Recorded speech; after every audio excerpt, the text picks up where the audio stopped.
जय हिंद समाजवादी साथियों। सपा के साथ गद्दार विधायक देंगे इस्तीफा, अब 17 सीटों पर होगा विधानसभा उपचुनाव। जी हां, आज हम बात करेंगे, एक बहुत बड़ी खबर आ रही है समाजवादी पार्टी को लेकर।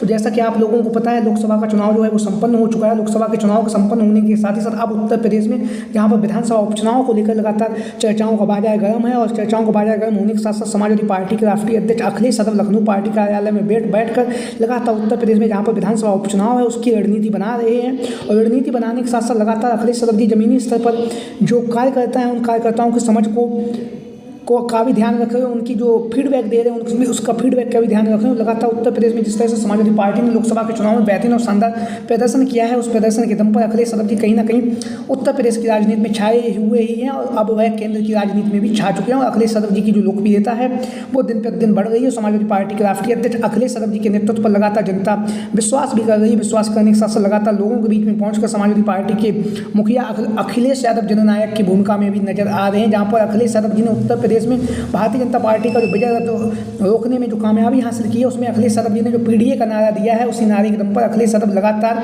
उत्तर प्रदेश में जहां पर विधानसभा उपचुनाव की जो रणनीति है उसको बना रहे हैं। उसके साथ ही साथ लगातार अखिलेश यादव जी समाजवादी पार्टी कार्यालय लखनऊ में बैठकर लगातार समाजवादी पार्टी के नेताओं और कार्यकर्ताओं की बैठक कर रहे हैं। बैठक करने के साथ साथ लगातार जो जमीनी स्तर है पर जो कार्य है उस कार्य को देख रहे हैं, और लगातार समाजवादी पार्टी का प्रचार प्रसार भी कर रहे हैं। इसी बीच में हम बात करेंगे, जैसा कि आप लोगों को पता है 10 विधानसभा सीटों पर उपचुनाव होना प्रस्तावित है, लेकिन अब एक बहुत बड़ी खबर सामने आ रही है। वो ये है कि जैसा कि आप लोगों को पता है लोकसभा का चुनाव संपन्न हुआ है।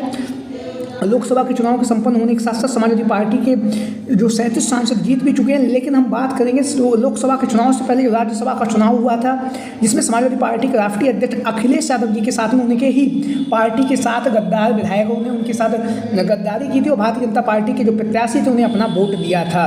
इनमें आप लोगों को नाम पता होगा, पूजा पाल, अभय सिंह, और अभय सिंह के साथ साथ राकेश पांडे, राकेश सिंह, मनोज पांडे जो नेता मुख्य सचेतक पद भी था इनके पास। अखिलेश यादव जी ने इन सभी जो गद्दार विधायकों ने बहुत सम्मान दिया। सम्मान देने के साथ साथ अखिलेश यादव जी ने इन्हें राजनीति में बनाए रखा। लेकिन जब से इन्होंने समाजवादी पार्टी के राष्ट्रीय अध्यक्ष अखिलेश यादव जी के साथ में गद्दारी की है, तब से इनकी जो विधानसभा की जो सदस्यता है उसको खत्म कराने के लिए लगातार समाजवादी पार्टी के नेता और कार्यकर्ता लगातार प्रयासरत हैं। और प्रयासरत होने के साथ साथ अब जो एक बहुत बड़ी खबर सामने आ रही है वो ये है कि अब जो ये गद्दार विधायक हैं ये अपने पद से इस्तीफा देने वाले स्वतः ही अपने पद से इस्तीफा देंगे, क्योंकि अब समाजवादी पार्टी का कोई भी नेता कार्यकर्ता इन्हें कोई भी भाव नहीं देता है, ना ही समाजवादी पार्टी के राष्ट्रीय अध्यक्ष अखिलेश यादव जी इनके संपर्क में हैं। तो कहीं ना कहीं अब यह भारतीय जनता पार्टी में इनमें से बहुत सारे नेता हैं वो लगातार भारतीय जनता पार्टी में शामिल भी हो चुके हैं। वहीं पर मनोज पांडे के द्वारा भारतीय जनता पार्टी की सदस्यता भी ली जा चुकी है, जिस तरह की खबरें लगातार बनी हुई हैं। लोकसभा के चुनाव में इनमें से बहुत सारे नेताओं ने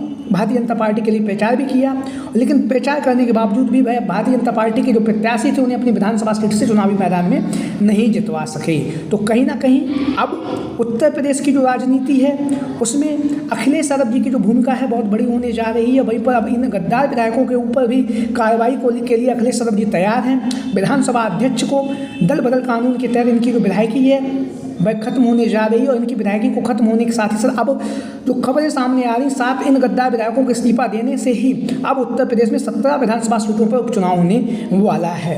17 विधानसभा सीटों पर जो उपचुनाव होगा, तो यह जो उपचुनाव होगा है काफ़ी बड़ा उपचुनाव होगा, काफ़ी दिलचस्प चुनाव भी हमें देखने के लिए मिलेगा। उत्तर प्रदेश के इतिहास में 10 विधानसभा सीटों पर 17 विधानसभा सीटों पर एक साथ उपचुनाव होगा, जिसके लिए जो रणनीति है वो बनाई जा रही है। लगातार जो खबरें सामने आ रही वो ये हैं कि ये जो गद्दार विधायक हैं इनकी भी विधायकी खत्म होने के बाद अब एक साथ ही जो चुनाव है वो किया जाएगा। उसके लिए समाजवादी पार्टी के राष्ट्रीय अध्यक्ष अखिलेश यादव लगातार लखनऊ पार्टी कार्यालय में बैठकों का दौर जारी है, लगातार बैठकों का दौर जारी है। और वहीं पर इनके खिलाफ जिताऊ प्रत्याशियों को भी अखिलेश यादव जी ढूंढ रहे हैं। लगातार हर परिस्थिति में पीडीए का जो नारा अखिलेश यादव जी ने दिया है उस नारे को बेबाकी तरीके से अखिलेश यादव जी उठा रहे हैं, और उठाने के साथ साथ लगातार जनता के जो मुद्दे हैं उन मुद्दों को भी उठा रहे हैं। लगातार जनता की जो आवाज़ है उस आवाज़ को उठा रहे हैं। लगातार जनता के लिए जो भी बेहतर कार्य कर सकता है उसे अखिलेश यादव जी जिम्मेदारी भी देने जा रहे हैं। तो कहीं ना कहीं उत्तर प्रदेश में जहां पर 10 विधानसभा सीटों पर उपचुनाव होने वाला था, लेकिन अब जो खबरें सामने आ रही हैं इन 7 गद्दार विधायकों के इस्तीफा देने के साथ ही साथ अब 17 विधानसभा सीटों पर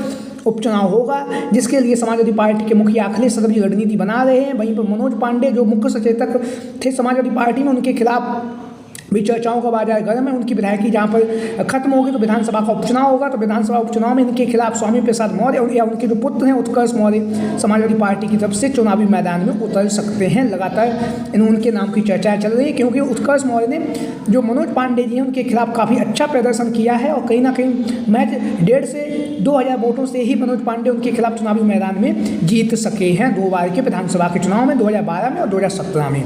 तो अखिलेश यादव जी इस बात का भी विशेष ध्यान रख रहे हैं और वहीं पर अखिलेश यादव एक एक करके जो भी गद्दार विधायक है उनकी जो रणनीति है उन गद्दार विधायकों के खिलाफ भी अखिलेश यादव सख्त से सख्त कार्रवाई करेंगे और विधानसभा के उपचुनाव में उनके खिलाफ जिताऊ प्रत्याशियों को चुनावी मैदान में उतार कर पीड़ित परिवार के लोगों को टिकट देकर अखिलेश यादव जी ज़्यादा से ज़्यादा सीटों पर जीतने के लिए लगातार प्रयासरत हैं। लगातार जनसंपर्क का कार्यक्रम है वो अखिलेश यादव जी का चल रहा है। तो आप लोगों की क्या राय है उत्तर प्रदेश में इन गद्दार विधायकों को लेकर? सभी साथी कमेंट बॉक्स के माध्यम से अपनी राय जरूर दें। उसके साथ ही साथ आप लोग ये भी बताएं कि उत्तर प्रदेश में जहाँ पर जब विधानसभा उपचुनाव होगा तो यहाँ पर कौन सी पार्टी ज़्यादा सीटें जीतेगी और किस पार्टी का दबदबा होगा। आप सभी साथी कमेंट बॉक्स के माध्यम से अपनी राय दे सकते हैं। आज की वीडियो में नई वीडियो को अंत तक देखने के लिए आप सभी का बहुत बहुत धन्यवाद। Thank you for watching this video. जय हिंद, जय भारत, जय समाजवाद, जय Akhilesh mission 2024। Thank you for watching this video.